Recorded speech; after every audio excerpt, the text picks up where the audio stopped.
Sot në studio jemi me Eduard Bardhin. Eduardi është gazetar, poet dhe studiues. Eduard, mirë se erdha. Faleminderit, kënaqësi për mua, Klea. Dua ta nisim pak me aktualitetin. Si shikon protestat?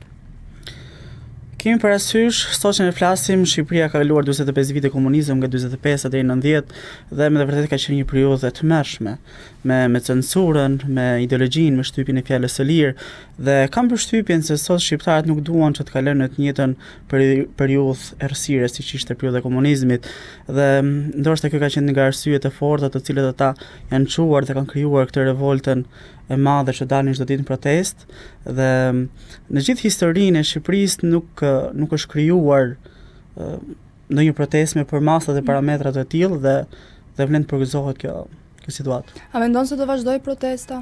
Kam përshtypje se derisa të marrin përgjigje pozitive, do jenë akoma rezistent. Edhe sa mund të vazhdoj? Këtë nuk e di, mbetet për të parë.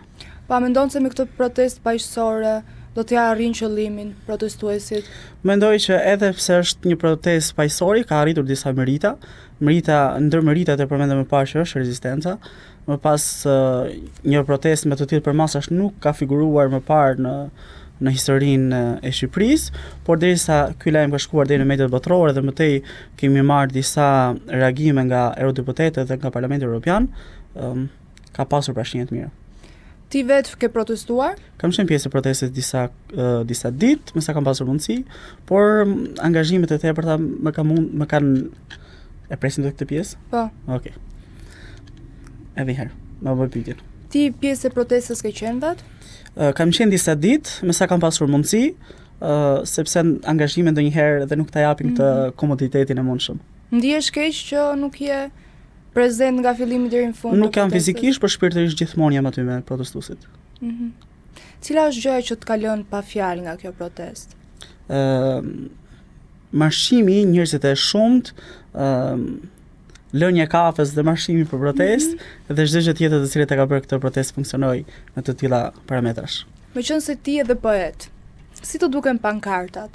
Një nga gjërat që më ka befasuar në vërtet me këtë protestë janë pankartat, janë le të themi në thojza meme të cilët janë bërë, shumë komike, shumë qesharake dhe vlen për të vlerësuar nga çdo kush të cilët ka marrë idenë dhe i ka realizuar ato. Në të njëjtën mënyrë me meme e ka kthyer edhe kryeministri Edi Rama. Çfarë mendimi ke për këtë? Nuk dua ta diskutoj fare këtë pjesë. Një mendim do japësh ti? Për kryeministrin Rama, t'jap dorëheqjen. Do ta jap? Besoj se po. Ai ka thënë që nuk e jep. Nëse protestat të vazhdojnë me gjithë ritëm dhe me gjithë rezistencë, nuk ka zgjidhje tjetër. Unë s'mendoj se do ta jap, mendoj se është shumë e vështirë. Le të mbetet për të parë këtë pjesë. Po një poezi për kryeministrin Edi Rama ke shkruar? Nuk kam shkruar, por nëse do shkruaj poezi për kryeministrin, do jetë ndoshta me të njëjtat tona siç ka bërë Mimoz Ahmeti. Si për shembull? Ai është plotësisht gomar. Nga lëndi frymëzimi yt për të bërë poet? Klea, takimi poezinë është takimi me shpirtin dhe në momentin e parë që njeriu ka takuar shpirtin e tij, ka takuar edhe vargun poetik. Ndryshe nga gazetaria, nga ana ime profesionale dhe nga ana ime studimeve, poezia është subjektive. Në moment që njeriu është i pingarkuar me situatat e ditës, e tjerë me radhë, merr një laps dhe një letër dhe nis të shkruan. A ka pasur ndonjë poezi që akoma të ngjall emocion kur e lexon? Është e vështirë të dallosh poezinë nga njëra tjetra, por secila prej tyre ka muzën e saj, ka frymëzimin e saj, ka emocionet e saj dhe patjetër ka poezi të cilat të ndjekin nga pasi hije. Cila nga ato është? Po ka disa prej tyre, është Shtëpia e babait, është Fjala mall, dhe ka një sër poezish në fakt. Është Fjala mall. Është Fjala mall, është ndoshta një nga poezitë të cilët i përkon më shumë vëllimit tim poetik, titulluar Malltretja. Në fakt kur e botova librin, shumë prej tyre u habiten me këtë titull. Nuk gjendet në fjalorin e gjuhës shqipe, është një kompozim nga ana ime. I gjeta dy terma të shpërndar nga një tjetra, malli dhe tretja dhe i kompozova, krijova një kompozim Malltretja. Çfarë do të thotë ose çfarë do të arrim të kuptojmë me këtë titull, kemi të bëjmë ose kemi fjalën për të arritur tek lexuesi persona të cilët treten nga malli. Tre komponentë kryesorë të cilët unë kam derivuar në vëllimin poetik është dashuria, njeriu edhe jeta. Unë mendoj që njeriu është i barazvlefshëm me kushtet e ujit. Ndonjëherë është si akull i ngrirë, ndonjëherë i rrjedhshëm si uji, e ndonjëherë avullon, shkon deri tek ret e nesër në natë kthehet në vesë mëngjesesh. Ti je tretur nga malli? Secili për nesh mendoj çdo njeri i mungon dikush. Ka mall për dikë, për një kohë. Kush të mungon ty? Mendoj që secili për nesh do të flas në mënyrë universale, jo vetëm në intertekstin biografik. E kemi një person të humbur në jetë. E kemi një kohë të kaluar që neve na mungon, e kështu me radhë. Ti për kë ke mall? Për shumë gjëra. Për Për çfarë? femërinë time, për kohën e kaluar, për njerëzit e dashur që si kemi, e kështu me radhë. Po për ndonjë dashuri të humbur. Edhe për ato, Momentalisht si ja? të gjitha për njeriu janë. Momentalisht je i dashuruar. Do shkruash në një Jam i poezi plotësuar. për dashurinë. Jam i plotësuar, kam shkruar poezitë për dashurinë. Mendoj që dashuria është çelësi universal për çdo dyert të jetës. Kam shkruar poezi për dashurinë. Shkruaj dhe do të shkruaj gjithmonë. Sa bazohesh ti tek jeta jote, tek ndjenjat e tua në momentin që shkruan një poezi? Letërsia është fiction, nuk është pasqyrë e realitetit. Jo vetëm unë, por besoj të gjithë autorët dhe poetët që shkruajnë bazohen në ngjarje të ndodhit vërteta. Dhe unë në krijimin e kësaj vepre poetike, e kësaj lëndë poetike, jam bazuar të njësër ngjarjesh dhe ndodhish të cilat kam kaluar në jetën time. Dhe dashuria gjithashtu.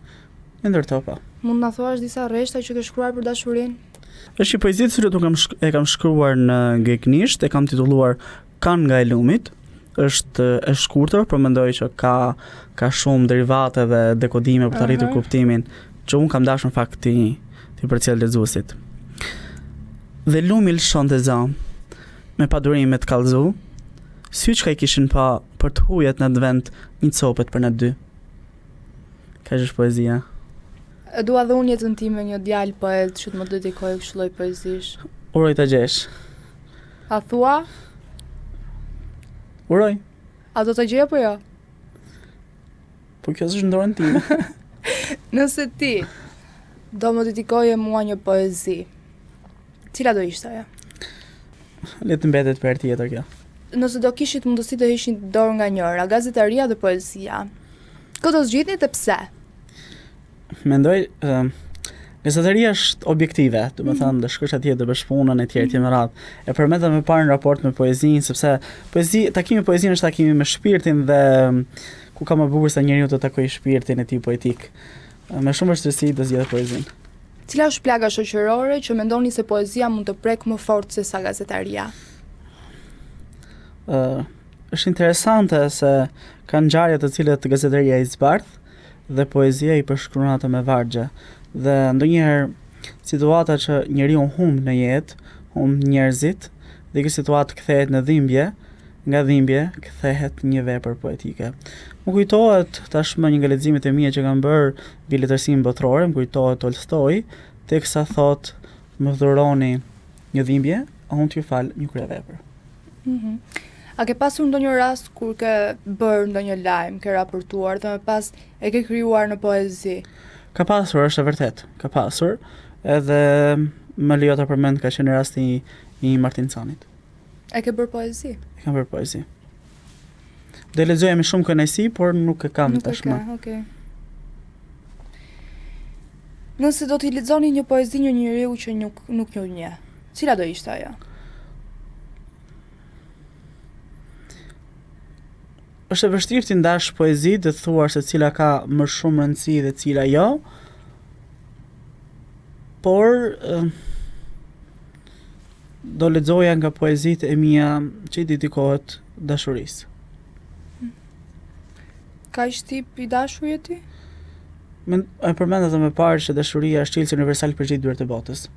Kështu që sa herë në jetë dashuron njeriu? Aq herë sa janë ndjen shpirti. Ty sa herë ta ka ndjerë shpirti? Aq herë sa kam dashuruar. Sa herë ke dashuruar? Le të rrim tek ndjenja më mirë se sa tek numrat. E paske kur bëhet fjalë për dashurinë ose të shkuarën tënde, e paske shumë problem që të flasësh. Cila është arsyeja? Sepse janë gjëra personale dhe duhet të qëndrojnë brenda kornizave. Ta bëra dhe më parë një pyetje që s'mora përgjigje konkrete. Je i dashuruar momentalisht? Jam i dashuruar momentalisht, jam i plotësuar, i lumtur, i dashuruar. Jam. Çfarë të bën ty të dashurosh? Çdo gjë që më bën të ndihem mirë. Do me thënë nuk je nga ato tipat që pamja. Çdo gjë që më bën të ndihem mirë, klasifikohet dy pjesë e dashurisë. Për shembull, unë nuk mendoj që dashuria nuk ekziston. Është mendimi yt? Ekziston? Ekziston patjetër. Kush janë autorët ose poetët që të pëlqejnë më shumë dhe të kanë frymëzuar? E ke fjalën për letësin botërore apo shqipe apo nuk ka rëndësi? S'ka rëndësi. Fakt ka shumë. Do përmendja Dostojevskin, Hugon, Tolstojin, do përmendja e letësia shqipe Kadaren, Zef Zorbën, Martin Camaj, do përmendja Migjenin, ashtu Kolicin, do përmend gjithashtu Recep Çosjan, Mihal Hanxharin, Robert Priftin, autorët e letësisë 45-90, kjo kryesisht. Cili ka qenë personi i parë që të kam mbështetur? Familja, kryesisht ime motor. I lexojnë poezitë tua? Patjetër. E prisje ti që këto poezitë tua do jenë shumë të vlefshme për të gjithë ato që i lexojnë? Edhe ka ardhur ndonjëherë një koment që pas leximit të poezisë tënde e ka bërë ta shikoj situatën ose botën ndryshe ose të ketë ndjesi të tjera? E drejt, ka pasur në fakt. Botimi një vepër poetike në fakt e tremb një poet, se nuk e di si të pritet, si është receptimi tek lexuesi, sa do arrit tek lexuesi e të tjerë me radhë. Ideja është e tillë, kur boton një libër, ne nuk e njohim lexuesin, ose pak e njohim dhe shumë nuk e njohim. Dhe në momentin të cilët një lexues merr një libër, merr librin tënd në dorë, nuk e di se në cilën faqe do ta hap. Dhe ne mundohemi si shkrimtar, kam fjalën, mundohemi që çdo poezi apo çdo varg i shkruar në atë libër të ketë esencën e saj. Dhe kam pasur komente pozitive, kam pasur njerëz të cilët e kanë gjetur veten e tyre brenda këtyre poezive dhe jam tepër i lumtur për këtë pjesë. Kam pasur komente që shikon, do kemi një vëllim poetik të dytë, do të kemi një roman apo diçka tjetër. Romane do shkruash? Po shkruaj një roman në fakt. Po shkruaj një roman, jam drejt përfundimit. Po mendoj për mbylljen. Më pas është në dorë të redaktorit dhe për botim. Çfarë përmban romani? Nuk dua ta cek këtë pjesë sepse dua ta lë surprizë për lexuesin. Është diçka, mendoj se është diçka shumë e bukur. E vlefshme. Shumë e vlefshme. Çfarë poezish të tjera presim nga ty? Pas romanit mund të kemi edhe një vëllim tjetër poetik, ndoshta të Malltretja 2, por akoma jam në ato dallgët, le të themi, të paqarta, por do të mbetem një herë tek romani, të jap finalizimin dhe të arrij me sukses tek lexuesi. Po në poezi lidhje me tradhtinë do shkruash ndonjëherë? Me zhgënjimet? Se ti po flet vetëm për dashurinë, për... Shiko, ideja është e njeriu nuk tradhohet vetëm nga një marrëdhënie burr dhe grua. Njeriu tradhohet edhe nga një marrëdhënie miqësore, tradhohet edhe nga një marrëdhënie farfisnore, kështu me radhë. Njeriu zhgënjet nga shumë situata në jetë. Dhe ndoshta edhe mund të kem shkruar për situata që jam zhgënjur. Por patjetër nëse situata do jetë që jam i zhgënjur nga dikush, patjetër shkruaj një poezi. Ti shkruan vetëm ato çfarë ndjen ti? Atë çka unë ndjej, historitë të cilat dëgjoj dhe më bën shumë përshtypje dhe i shoh të arsyeshme t'i kthej në vargje poetike e të këtisoj. Falenderoj shumë, ishte shumë kënaqësi që të kisha në studio. Edhe më lejo të komplimentoj për moderimin, diçka e shkoi këtë organike dhe faleminderit për këtë bisedë kaq të bukur. Falenderoj shumë. E ftuara radhës është Silva. Silva është estetiste, e cila do na flas pak për lazerin, për si të mirëmbajmë veten në femrat, që të gjithëve na intereson të dim pak më shumë rreth kësaj. Silva, përshëndetje dhe mirë se erdhe. Përshëndetje Klea, mirë se të gjeta. Jam shumë e lumtur që të kam. Është kënaqësia ime që të jem sot me ty. Në fakt, shumë pyetje bëjnë shumë goca që ose janë në zhvillim të lazerit ose duan ta bëjnë. Si funksionon lazeri? Çfarë problematika ka? Atëherë, fatkeqësisht rëndom është reklamuar pak më tepër se ç'duhet ose është egzageruar pjesa e rezultateve të lazerit. Lazeri është një metodë e cila redukton deri në 80% të sasisë së çimeve në trupin ton.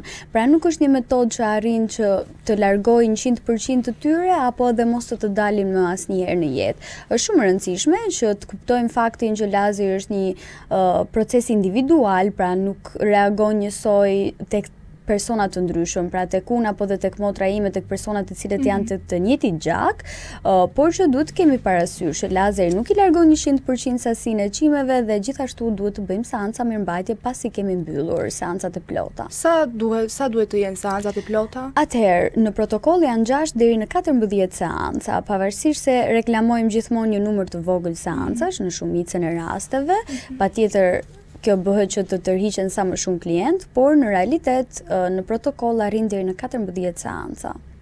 Çfarë benefitesh ka lazeri dhe çfarë pasojash ka? Lazeri ka shumë benefite. E para, normalisht redukton sasinë e çimeve, të ndihmon që lëkura jote mos të jetë e irrituar, pra për gocat e cilat kanë përdorur edhe dyllin, ka raste që kanë shumë çime poshtë lëkurës, kanë një lëkurë të irrituar, më të ndjeshme apo dhe hiperpigmentim. Dhe normalisht për sa i përket efekteve anësore të lazerit, duhet kemi parasysh që lazeri nuk ka asnjë efekt anësor. Pavarësisht se ekzistojnë disa mite ku thuhet që për pjesën e shtatzënisë që nëse ti bën lazer nuk mund të ngelesh shtatzëne, domethënë këto janë thjesht mite, sepse realisht drita që lazeri lëshon është një dritë e cila përthithet nga melanina e çimeve dhe nuk arrin që të targetojë lëkurën, muskujt apo organet dhe në këtë rast nuk të shkakton dot asnjë lloj efekti anësor. Po gratë shtatzane mund të përdorin lazer? Shiko, mund të aplikohet patjetër, jo sepse ka një vërtetim shkencor që të jep efekte anësore, por që janë periudha delikate në të cilat ne preferojmë që mos të kryejmë lazer apo dhe shumë shërbime të tjera, por edhe gjatë periudhës së shtatzanisë apo dhe në fund të shtatzanisë, apo dhe pas shtatzanisë, pra në periudhën e gjithdhënies 3 muaj të parë ose pas 3 muajsh mund të aplikohet lazer, por janë periudha shumë delikate që ne preferojmë që mos të aplikojmë.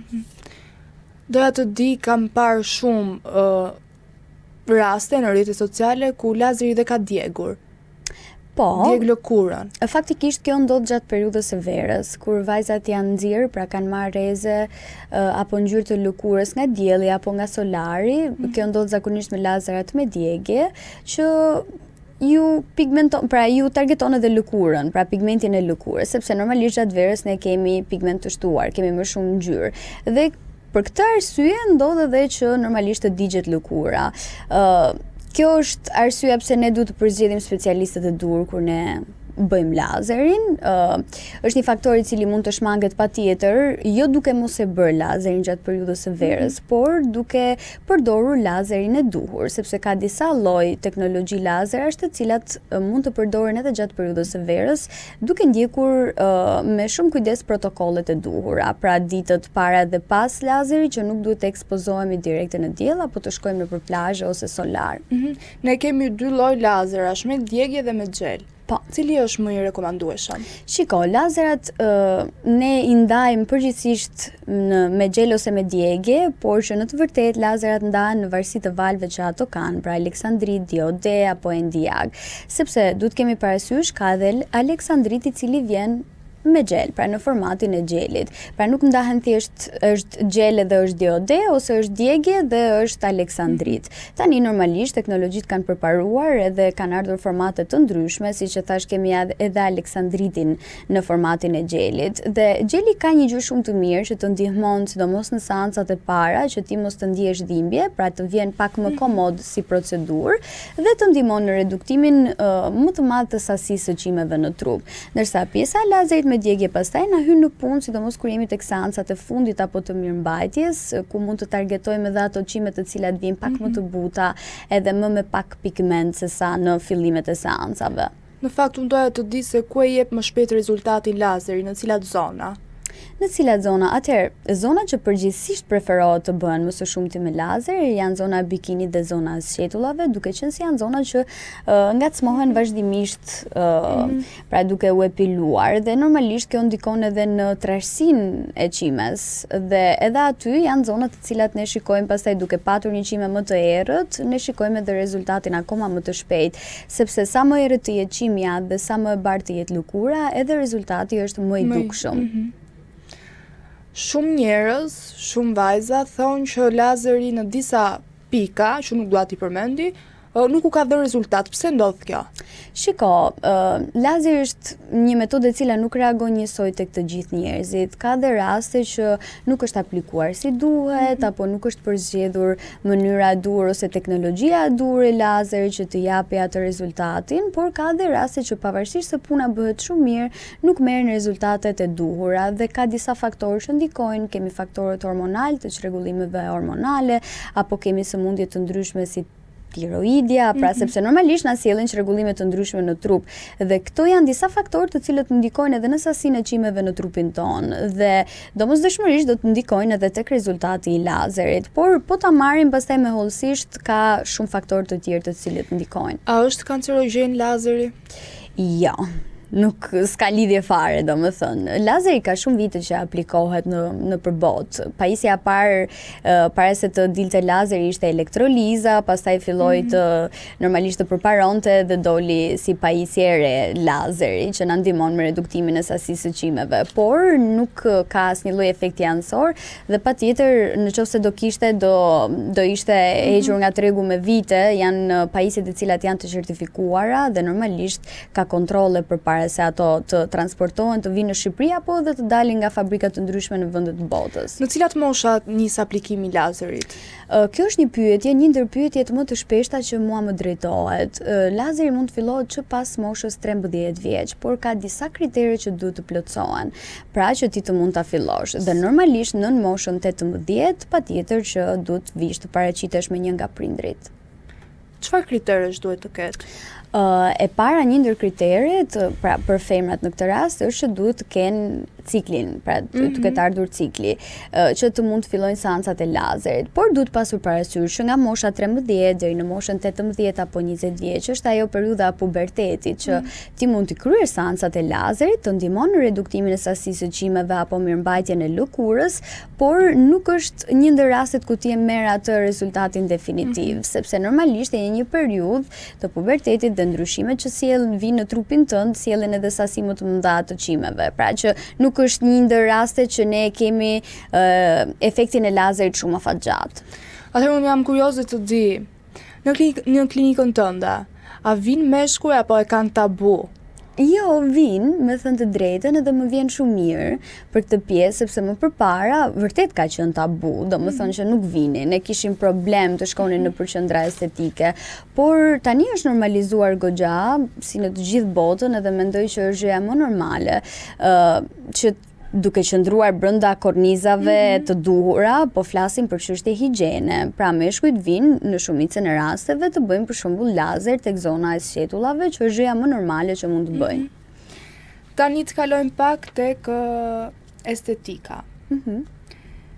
Çfarë sugjeron ti? Botox, filler apo thjesht një pastrim fytyre?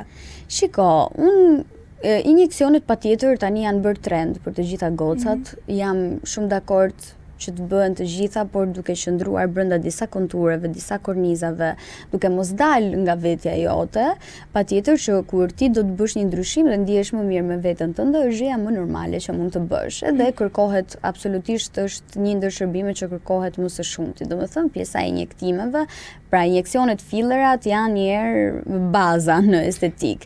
Pastaj, në qoftë do ishte në preferencat e mia, unë personalisht edhe kam aplikuar filler, është e dukshme, nuk është se unë e fshet, domethënë, por që kujdesi ndaj lëkurës për mua është shumë kryesor. Ti mund të bësh filler apo çfarë do lloj injeksioni tjetër, por në qoftë se ti nuk kujdesesh për lëkurën tënde, nuk do kesh atë shkëlqimin që dëshiron apo lëkurën e shëndetshme. Tani unë jam shumë kurioze të di se ku ndryshon botoksi me fillerin. Ku ndryshon botoksi me fillerin? Janë totalisht dy gjëra të ndryshme. Filleri është mbushës, pra ne mbushim buzët apo zonat të tjera të fytyrës ku kemi nevojë për më tepër volum, ndërsa botoksi është totalisht produkt tjetër që na shërben në thonjza për neutralizimin e muskujve, për mpirjen e tyre, që ne mos të krijojmë shumë mimika. Dhe duke mos krijuar mimika, kështu ne nuk do krijojmë dot as ato rrudhat që ne kemi aq bezdi. Në cilat mosha nis aplikimi fillerit? Cilat janë rastet më të shpeshta që të vinë në klinikë? Patjetër duhet të jenë mbi 18 vjeç që të mund të aplikojnë filler apo botox, apo çfarë do lloj injeksioni tjetër. A ka të bëjë për shembull kjo që duan të bëjnë filler dhe botox me vetbesimin? Është edhe ajo, me thënë drejtën, sepse na është servir një lloj ideali i femrës perfekte që e gjen kudo tani, dhe duke qenë se është servir aq shumë, vetiu ti ndihesh më keq me veten tënde. Pra ti ke nevojë që të shkosh më afër perfeksionit, që normalisht perfeksioni është abstrakt. Por ama neve na është servir kjo lloj gjëje. Domethënë që duhet të kesh ato buzët pak më të trasha, hundën e vogël, mjekrën më të dalë, ku di unë, ato prekjet që bëhen mollzat më të fryra. Domethënë kjo na është servir më së shumti, dhe besoj që nuk ka të bëjë me pjesën e vetbesimit, por është ajo dëshira që ti t'i afrohesh asaj gjës perfekte. Por që nuk ka gjëra perfekte, mendoj unë. Nuk ka gjëra perfekte. Thot një njeri që është i fiksuar në maksimum me perfeksionin. Unë kam qenë shumë e fiksuar. Edhe prekjet i kam pasur kështu. O do i bëja me patjetër, ose nuk ishte rrugëzgjidhje tjetër. Edhe realisht unë kam bërë disa prekje në fytyrë për filler, po flas. Dhe kam qenë gjithmonë e fiksuar që t'jem afër këtij perfeksionit, por më besoni që nuk mund t'jesh aq afër perfeksionit, mos u lodhi, rini në bazën tuaj, domethënë. Çfarë do t'u jepje një këshill të gjitha vajzave ti si estetistie, duke marrë parasysh dhe rastet që të vinë në klinikë dhe mesazhet që mund të kesh të shumta nga vajza të vogla? Është shumë e rëndësishme që ta duan pak më tepër veten, dhe në qoftë se ju vendosni që të bëni trajtime të ndryshme që të dukeni më bukur, t'i bëni vetëm sepse dëshironi të ndiheni më mirë, jo për dikë tjetër. Kjo është shumë e rëndësishme.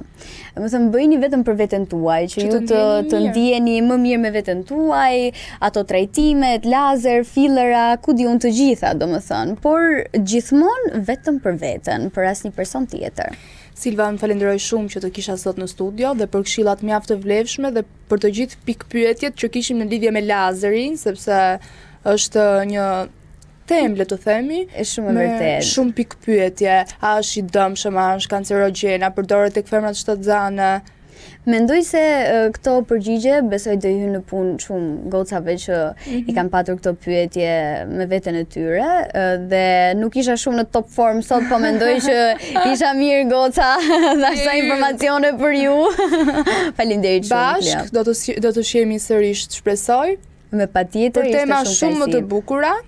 Patjetër që po. Do vi ai ditë që të flas për veten, kam nevojë të flas për veten. Si nisi, po sot kishim thjesht ca shembuj, ca informacione. Falenderoj shumë. Shumë faleminderit edhe ti. Shumë faleminderit. Ju pëlqeu kjo video? Atëherë bashkohuni me ne. Na ndiqni në Instagram, Facebook dhe TikTok dhe bëni subscribe në YouTube. Klikoni like dhe share dhe aktivizoni njoftimet për të mos humbur asnjë video të re. Faleminderit për mbështetjen.